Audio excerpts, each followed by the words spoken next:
Have you ever stopped to genuinely consider what groundbreaking secrets Apple is meticulously developing deep within its research labs?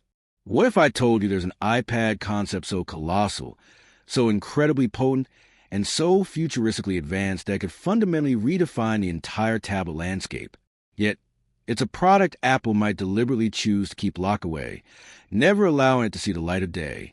Today, we're embarking on a thrilling journey into the shadowy, speculative world of the iPad Ultra, that mythical, oversized iPad which has persistently surfaced in exclusive leaks, hushed insider prototypes, and cryptic whispers, but which has never officially arrived in our hands. If you are intrigued by these deep dives into unreleased technology and want to make sure you never miss out, please subscribe for more informative videos.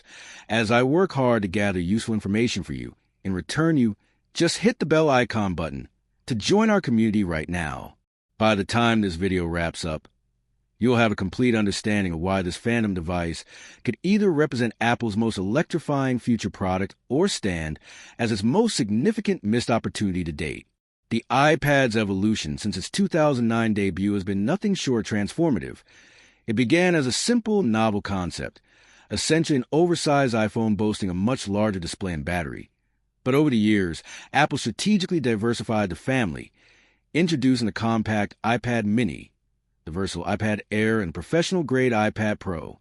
Today, the iPad Pro reigns supreme, featuring the blistering performance of M-series chips and stunning visual displays, with a maximum size currently available topping out at a generous 13 inches, already a substantial canvas perfect for digital art, serious video editing, complex multitasking, and premium entertainment.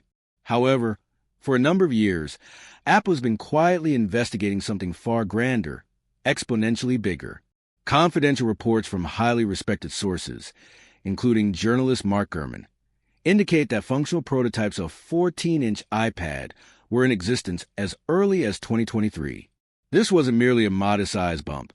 It was conceived as an entirely new product tier, potentially the iPad Ultra, a machine designed to further obliterate the traditional distinction between a tablet and a full-fledged laptop, even more so than the current iPad Pro achieves.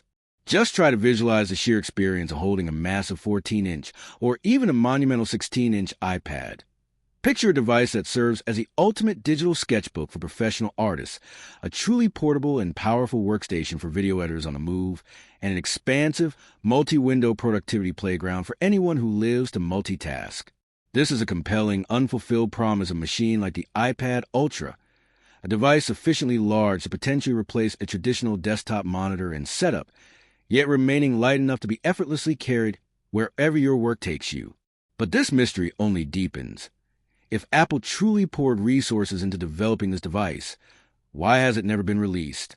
Why did those convincing leaks surface only to abruptly vanish? Why do industry insiders continuously tease its existence, yet Apple refuses to pull the product launch trigger? To truly grasp the roadblock, we must examine what has historically been the iPad's most critical constraint, its operating system. While iPad OS is undeniably powerful, it is fundamentally not Mac OS. Despite Apple's tireless efforts to integrate advanced features like enhanced multitasking, split-screen views, Stage Manager, and floating windows, there remains an undeniable ceiling on its capabilities. For far too long, iPad OS felt like little more than a scaled-up, restrictive version of the iPhone's OS, and even now, many professionals perceive the iPad as functionally limited when directly compared to a Mac. This is the crux of the dilemma. Why engineer a massive, workstation-level iPad if you're unwilling to equip it with truly workstation-level software? The narrative, however, fundamentally shifted with iPadOS 26. In a landmark update, Apple finally granted iPad users genuine, Windows-style, free-form multitasking. Not just restrictive split views or simple floating apps, but true desktop-like layout. This newfound capability is the game changer that makes a larger iPad suddenly and undeniably sensible. A bigger screen is no longer just a drawing. It becomes practically useful for complex, real-world productivity and serious, deep multitasking. This is precisely why a strong belief persists among many that the iPad Ultra is not just a possibility, but an inevitability. The software has finally caught up to the hardware's potential. On the hardware side, Apple is fully equipped. They possess the chips, the cutting-edge display technology, and the advanced thermal management solutions required to execute something truly extraordinary. And yes, thermal management is a massive part of this whispered story. Currently, the iPad Pro utilizes a standard M-series chip, impressively powerful, yet not the Pro or Max variants found in MacBook Pros. The reason is simple. iPads are passively cooled, lacking internal fans. But a 16-inch iPad Ultra would offer the physical volume necessary to incorporate a sophisticated vapor chamber for improved heat dissipation, and perhaps even a subtle, quiet fan. This opens the door for Apple to finally integrate an M5 Pro, M6 Pro, or even an M7 Pro chip inside a tablet. Such a machine would be faster than certain MacBooks, outpace a majority of modern laptops, and possess an almost unbelievable level of power for a tablet form factor. A giant tablet running a Pro-level chip. It's a technological feat the world has yet to witness. Yet, with every new leak, the same fundamental question arises. If Apple manufactures an iPad this large and powerful, doesn't it begin to directly compete with the company's own MacBook line? Imagine consumer choice.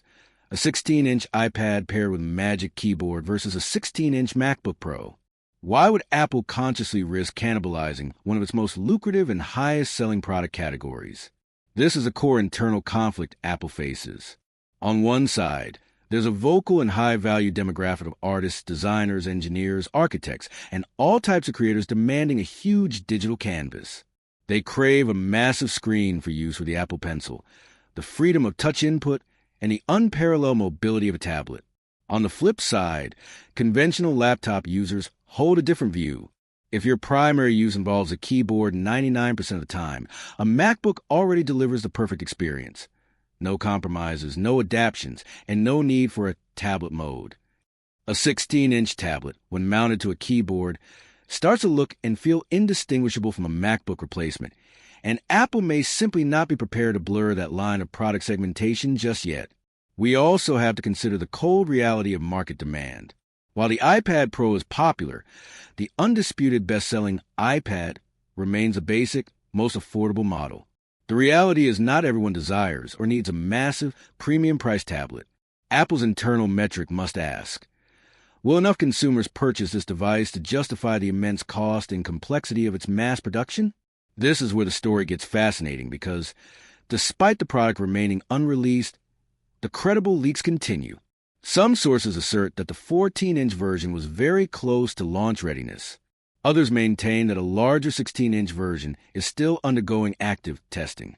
While analyst Ming-Chi Kuo even suggested Apple explored a foldable iPad, many believe that a folding mechanism makes little sense for a screen this large.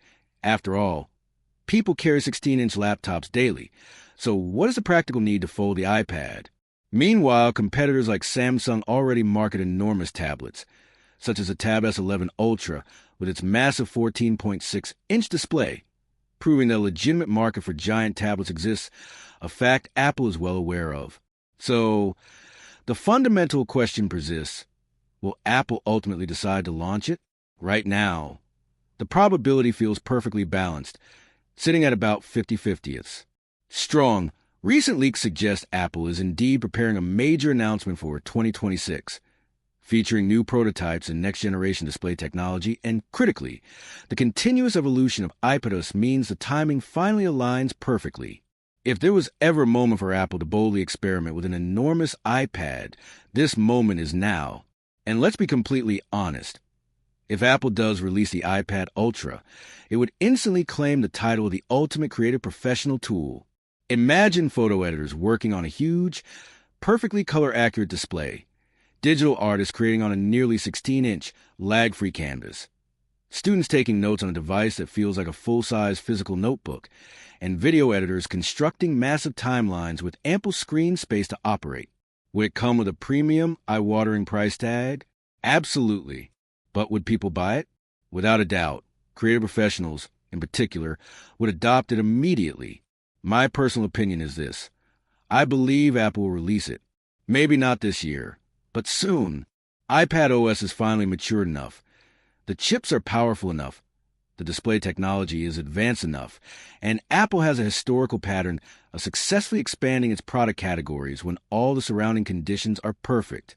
The iPad Ultra has the potential to become the most powerful tablet ever conceived, a true dream device for creators, a new class of productivity machine, and the ultimate bridge device between the laptop and tablet, possibly even inaugurating a whole new generation of iPads. But now I put the question to you. Would you buy an iPad Ultra? Do you believe Apple needs to release a huge 14-inch or 16-inch iPad? Or do you feel the current 13-inch iPad Pro is already sufficient? Share your valuable thoughts and opinions in the comment section below. I personally read every single comment. With that said, thanks for watching, and until next time.